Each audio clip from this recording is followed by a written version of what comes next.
Well, I need some Kleenex. I think I just messed my pants. The Star Wars Rogue One trailer just dropped, and it is mind blowing. It is the first anthology film we're getting. Little standalone movies that take place in that are going to be released in between the episodic movies. So last year we got Episode 7. This December we're getting Rogue One: A Star Wars Story. This story was originally conceived by John Knoll, who was a special effects supervisor on the original trilogy. And it follows the Rebel Alliance mission to steal the plans of the Death Star. That opening crawl of A New Hope, where it says secret plans were stolen. The Rebel Alliance has achieved a major victory. Their plans were recently stolen and shipped to, beamed to Princess Leia. Princess Leia takes those plans, shoves them into R2D2. They get an escape pod, go find Luke Skywalker, and then, well, the rest is history. We know what goes on from there. So this story is going to be supremely unique in the Star Wars universe. No Jedi, no Sith. We'll see Vader. We'll probably see Vader. We may see the Emperor for a moment, but they're not driving the plot. It's not about the saga between the Jedi and the Sith. This one's about people. This one's about soldiers. And it's about soldiers put in extraordinary circumstance to save the galaxy. From that premise alone, I am on board. Without even seeing a single frame. But then we actually see the trailer today, and my brain is having a hard time processing all of this data.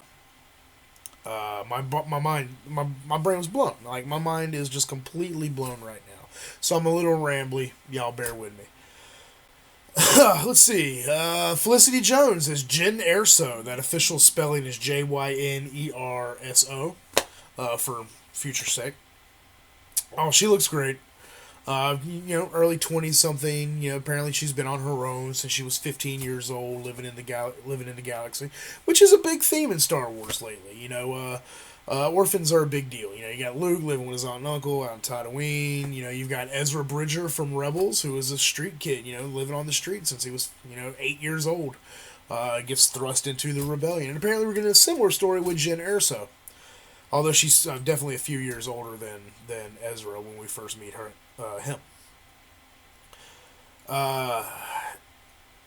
Man, this just movie looks awesome.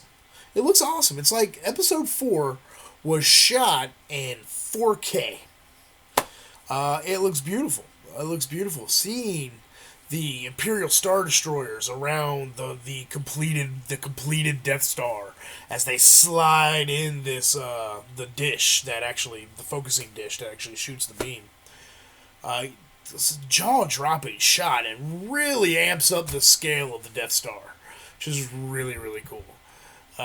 It's a nice kind of counterplay to see the Death Star again after just witnessing Starkiller Base in December. It's going to be really interesting to see how these movies bounce off of each other and the parallels that are popping up in between the two. Let's see, what are we going to talk about? Now, there are a lot of really cool things in here. We see stormtroopers, we see these black-clad shadow troopers, death troopers, whatever they're going to call them. We're not really sure yet, but it's nice to see that black armor make its way into canon. Because that was always a really cool tidbit from the old expanded universe, the now Legends series. We see a mysterious Imperial officer in white.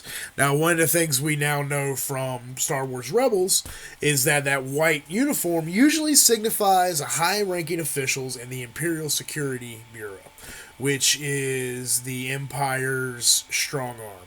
They are the SS of the Nazi era. They are the CIA of the modern era.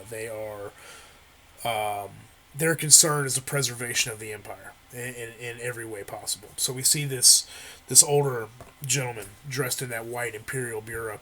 Now that's Mads Mikkelsen. Y'all may know him as Le Chiffre from Casino Royale. That's where I first met him as an actor.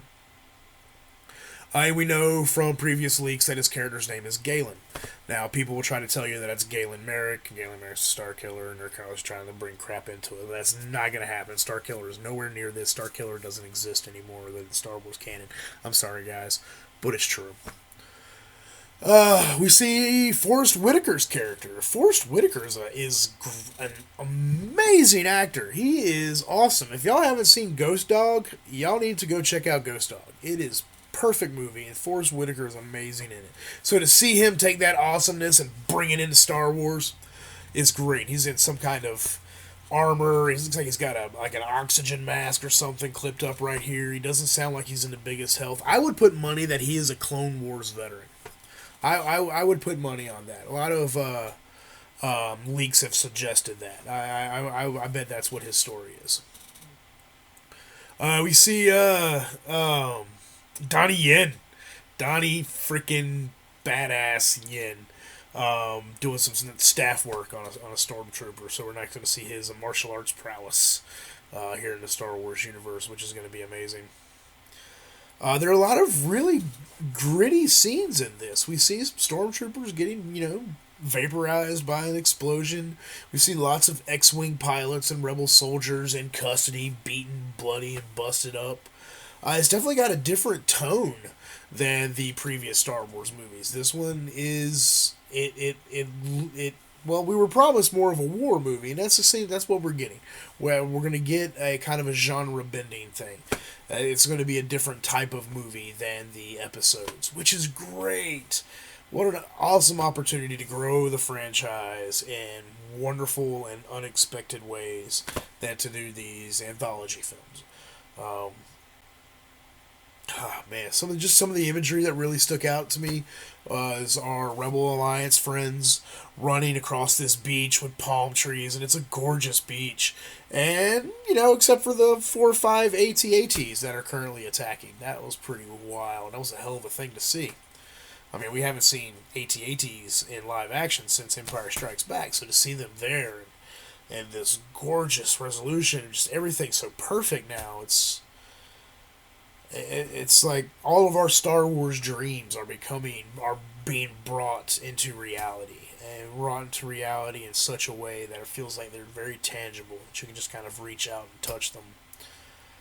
I loved everything about this trailer. I really, really did. Um, it's going to be interesting. Some are saying that, oh, well, maybe Felicity Jones's character, defects to the Empire because of the end of the trailer. We see her in this black clad armor. Now, that looks to either be, it looks like it could either be TIE Fighter armor, but to me, it looks much more like Agent Callus's ISB armor from Rebels. Um, so it's going to be interesting to see what happens there and what's going on with her character. This is a really short teaser. It's like an hour. It's an hour. It's a minute and a half long. So it's a little bit. It's more of a trailer than a teaser. But there's no real plot in it. There's no real. It's not a story trailer at all. It's just, hey, we've got a mission. There's a weapons test.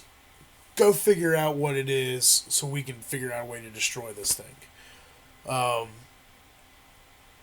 it's just awesome to me. It's really, really awesome to me. Lots of really fun stuff on the way for Star Wars fans, and I think Rogue One is going to be something really special. It's going to be completely different than the episodes we've had in the past. It's going to be different than anything we've seen, which is always a great, great thing. Um, I'm, this was a little rambling. I'm still processing right now, but I just kind of wanted to get some quick thoughts out on that trailer for those that care. Joe Hamilton with the Awesome News Network, and we'll have more from Rogue One and more analysis on all this later. So, thank you.